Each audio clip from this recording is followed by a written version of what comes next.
Mesdames, Messieurs, merci pour votre fidélité à Moto TV. Voici votre édition de ce jour. Des militants du mouvement citoyen Lutte pour le changement Lucha ont été dans la rue ce mardi 18 juillet. Ils réclament la libération de leur confrère King Mwami Sondungo, incarcéré dans la prison de Munzeze depuis 2 avril 2022 pour avoir dénoncé l'état de siège. 14 civils ont été libérés des mains des rebelles des forces démocratiques alliées ADF dans la vallée de Mwalika en territoire de Béni. C'est ce qu'affirme l'armée congolaise qui poursuit des opérations de bombardement des bases de ces rebelles dans la dite vallée. Voilà tout pour les titres.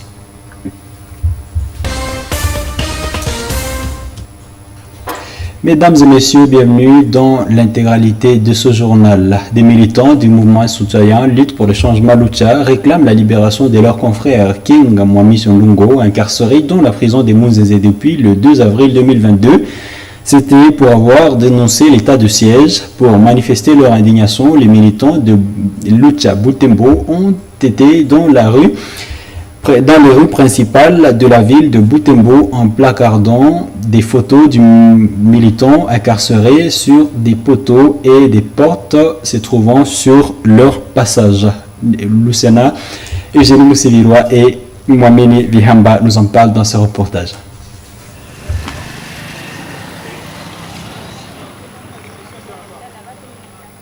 Ces marchands sont des militants de la lutte pour le changement Lucha. Ils étaient une dizaine dans la rue ce mardi 18 juillet, sur rue Denis Paloukou. Les reporters de la Moto TV les rencontrent. Objectif, dispatcher l'image de Ndungo Mwami Sio sur affiche partout dans la ville sur des portes de magasins pour réclamer la libération de leurs confrères. Chemin faisant, les manifestants expliquent au public intéressé le mobile de leur manifestation. Pot de chute, croisement en rue d'Ambiance et avenue de l'Église. D'après Kasma Jean-Pierre et membre de la Lucha, cette action s'organise en marge de l'anniversaire des naissances des King Mwami Sio, détenu depuis 1 an dans la prison de Munzeze à Goma pour avoir demandé la levée de l'état de siège. Aujourd'hui, tout d'abord, en voulant souhaiter un joyeux anniversaire à Mwami Sio King, nous avons remarqué qu'il est encore détenu injustement dans la prison de Munzeze. Il a été arrêté depuis le 1er avril 2022 et jusqu'à maintenant, nous ne comprenons pas comment il est détenu. C'est un prisonnier politique de l'état de siège. Il a dit que l'état de siège a échoué. Et tout ce monde ici que vous voyez autour de nous reconnaît l'échec de l'état de siège. C'est pourquoi aujourd'hui nous sommes descendus dans la rue pour rappeler les autorités que notre compatriote, notre camarade de lutte n'a pas commis un crime. L'ami a été condamné au 1er degré et sa condamnation a été confirmée au 2e degré. Et voilà pourquoi nous sommes là en train de mobiliser les citoyens pour qu'ensemble nous puissions exiger sa libération pure et simple. Ndungo Mwami Sio King est incarcéré depuis le 1er avril 2022 à Goma, rapporte ce camarade.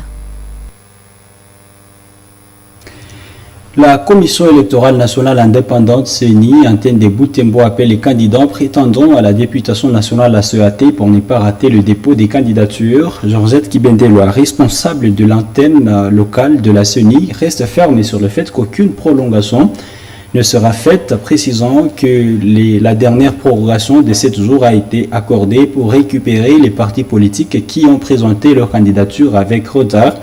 Elle demande à ces derniers de présenter leur dossier sans erreur pour faciliter leur analyse. Suivez-la dans ce propos. Le jour où on devrait remettre les jetons, le jour de la clôture, puisque le message est venu un peu tard, quand on commençait déjà à entretenir les politiciens, les mandataires et quelques politiciens. Bon, nous, on disait qu'on remettait les macarons, mais le message est tombé qu'on ajoute 7 jours. Mais déjà dans la réunion, ici à Butembo, il y avait 34 partis politiques et regroupements, alors qu'il n'y avait par exemple que moins de 13 semaines qui ont retiré, et ceux qui avaient déjà déposé, ils étaient très peu nombreux. Mais on pouvait quand même avoir un nombre, mais malheureusement, quand ils venaient déposer les dossiers, c'était un désordre. les éléments de plusieurs dossiers étaient en violation de la loi. Alors on était obligé de chaque fois leur remettre le dossier pour dire allez d'abord arranger, compléter, vous conformer à la loi pour que puisse recevoir les dossiers. Alors ça a pris du temps et beaucoup de dossiers ont traîné auprès des juristes vérificateurs. Bon, alors après l'entretien de ce jour-là, ceux qui ont déposé quand même, ceux qui sont en train de déposer, on a trouvé une grande amélioration. On trouve que quand même s'il y a des irrégularités, ce n'est pas aussi grave comme avant. C'est pourquoi, bon, maintenant le rythme est devenu normal.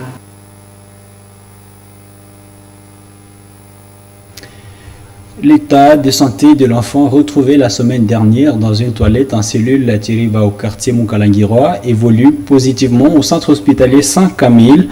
Ses yeux qui étaient restés fermés sont déjà ouverts grâce aux soins administrés par des ophtalmologues, rapporte la responsable de ce centre hospitalier, Madame Marie-Jeanne. 6 jours après, le personnel soignant pense qu'il n'y a plus rien à craindre pour sa santé. Nelly Moyesali est allée recueillir les propos de Marie-Jeanne, responsable de centre hospitalier Saint-Camille. Je disais en voix que les yeux sont fermés et les yeux sont déjà ouverts. Nous supposons que tout ira bien et les plaies sont en train d'évoluer comme il faut. C'est que c'est seulement le plaies, comme les yeux étaient fermés et la figure c'était presque comme une brûlure. Et puis, on est en train de soigner les plaies et ça évolue très bien. Les brûlures étaient dues à l'acide de matière fécale, comme c'était dans les trous là, à l'intérieur, le contenu des trous. Et l'acide qui est dedans, c'est ce qui a causé un brûlure. Donc, nous supposons que celle qui avait fait tomber l'AFA a commencé par la figure dedans, raison pour laquelle c'est la figure qui a été endommagée. Alors nous avons appelé l'ophtalmologue, il est en train de faire le suivi pour les yeux. L'AFA a ouvert les yeux et nous l'attendons pour le...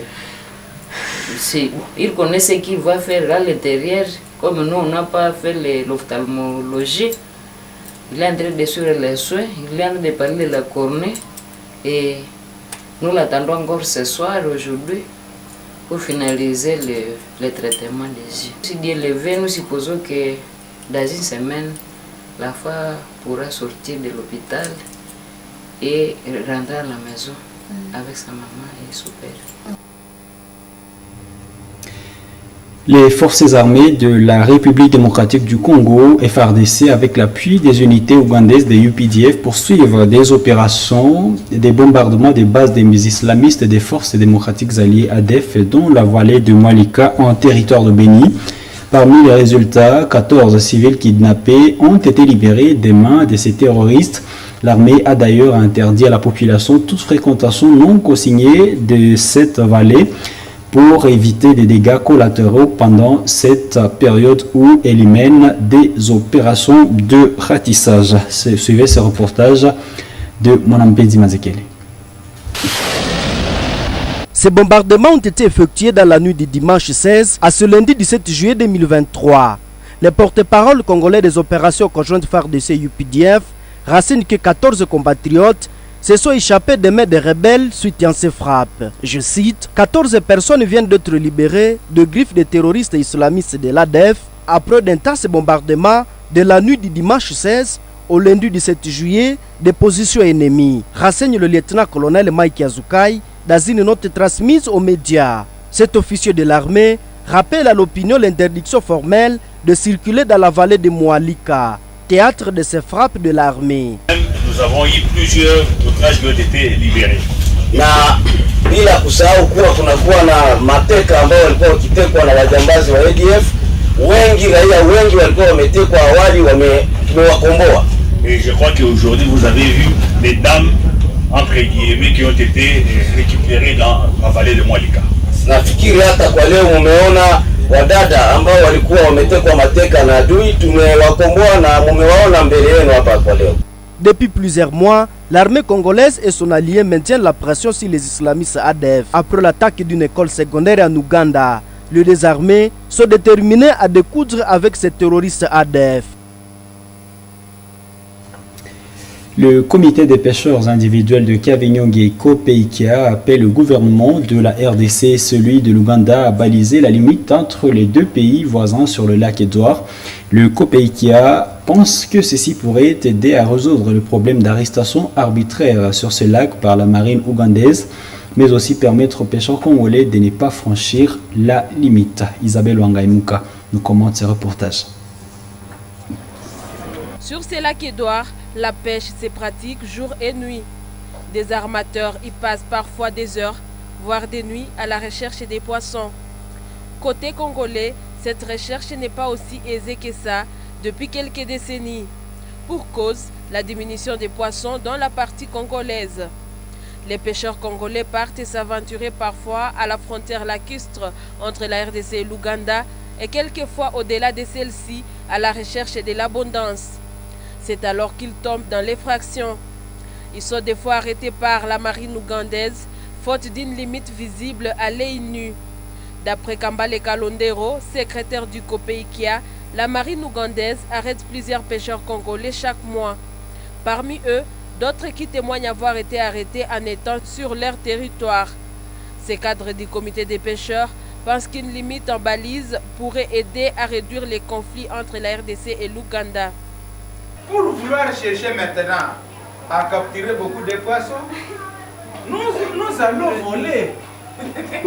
Donc nos pêcheurs, d'une part, ils violent les limites.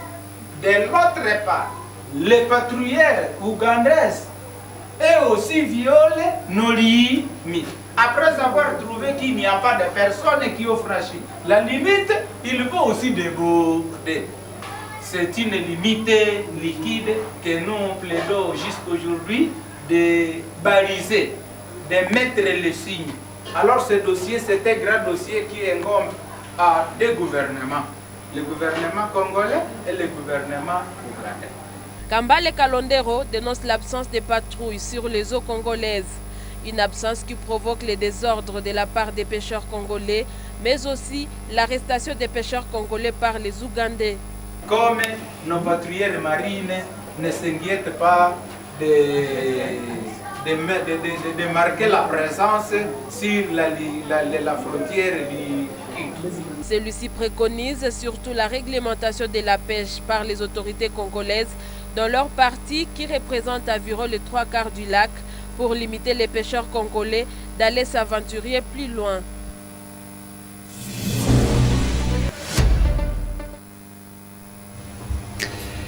Débutons cette page sportive par le football local, 7e jour de la 2e édition du championnat dénommé Connaissons-nous dans le quartier Bougnolé et à Woutetse. Pour ce mardi 18 juillet, 2 rencontres ont été au rendez-vous au stade de l'Institut Mahamba. À 14h, la cellule Visso a battu la cellule Katia par un score de 7-1. Et à 16h, dans le même stade, la cellule Lusando a fait face à la cellule Mwenge. Score final 2-0 en faveur de la cellule Lusando. Ce mercredi 19 juillet à 14h, la cellule Mahamba jouera la cellule base et à 16h, Wusei matchera la cellule Boubangue au stade de l'Institut Mahamba.